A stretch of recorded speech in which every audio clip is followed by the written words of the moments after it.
We have a president representing our country at the most important time in history who is physically and mentally challenged. To say the least, Mr. President. So President Trump is right, absolutely right. And Joe Biden's weakness is what convinced Putin to finally invade Ukraine. I'm convinced of that. He invaded Georgia under President Bush, Syria and the Crimea under Obama. It's clear President Trump's boldness and fearless resolve is exactly what kept America's enemies from acting out during his term. The fake news said my personality would get us into a war. I'm telling you, that guy's going to get us into a war. But actually, my personality is what kept us out of war. You better believe it, Mr. President. You better believe it. Thank you.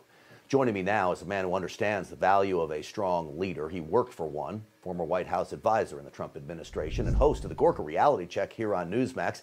Dr. Gorka is here. Dr. G, I want to play a little rapid fire round because I want to go through a bunch of President Trump's sound bites, but your response to the last one about his personality and keeping us out of war.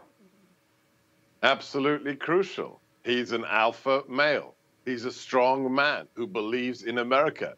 When you have a senile old man who doesn't believe in America, things happen that are bad. Countries get invaded. Our consulate gets shelled or hit by missiles. He's right, and everyone knows it. Yeah, and American journalists get killed, and China takes advantage of us, and the list goes on and on and on. Let me play maybe one of my favorite sound bites. This is cut 7 back in the studio. From last night, Saturday night, rather. Take a look, listen to this. This could lead to World War III. I see what's happening. Because if you think Putin's going to stop, it's going to get worse and worse. He's not going to accept it, and we don't have anybody to talk to him. You had somebody to talk to him with me. Nobody was ever tougher on Russia than me. I'm the one that stopped the pipeline. I had it stopped. I'm the one that put all the sanctions on. And I'm the one that he didn't attack during our administration. All true, Dr. G. It's like the president said 3 weeks ago at CPAC. I mean, just forget politics. A statement of history. He is the only president in this century who, under his watch, Russia didn't invade anybody. George W. Bush, Georgia. Obama, Crimea. Biden, the rest of Ukraine. But for 4 years, he didn't invade anybody because Donald Trump was the president. That is a statement of fact, Grant. Yeah, which is why I want to play this cut 5 of President Trump talking about Joe Biden. Listen to this. Joe Biden failed to deter Russia's outrageous invasion of Ukraine. You could take the 5 worst presidents in American history and put them together, and they would not have done the damage Joe Biden has done in just 13 months. You know, I never thought I'd say it, Dr. G. I thought Obama took the title of worst president in history after Jimmy Carter, and now Joe Biden has far outdone Obama with his damage to America and really the world. Let's just reduce it to a couple of things, Grant.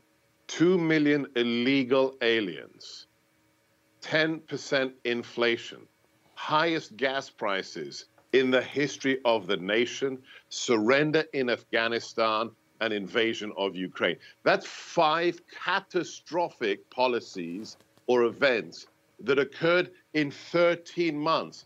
This makes Carter look like a piker, like an amateur. This will end up making Carter and Obama look like successes. This is a disaster in 14 months. That's why Democrats are leaving the sinking ship. Yeah. And we're going to get to that a little bit later in the program about Democrats leaving. I have to play this one last soundbite about the possibility of running again. Listen to this, and then I'll get you 10 seconds on the backside of this soundbite. We are going to take back that beautiful, beautiful White House. I wonder who will do that. I wonder. Dr. G, I wonder who will take back the big, beautiful White House. You know, Grant, I don't wonder, because I know who's taking it back, and his name is Donald John Trump, and it is going to be huge. Well, after I say and do after every prayer I make in church, I give them one of these. And I hope you're right, Dr. G. I hope you're right, and I think you will be. Sebastian Gorka, as always, great to see you. God bless you. Thank you.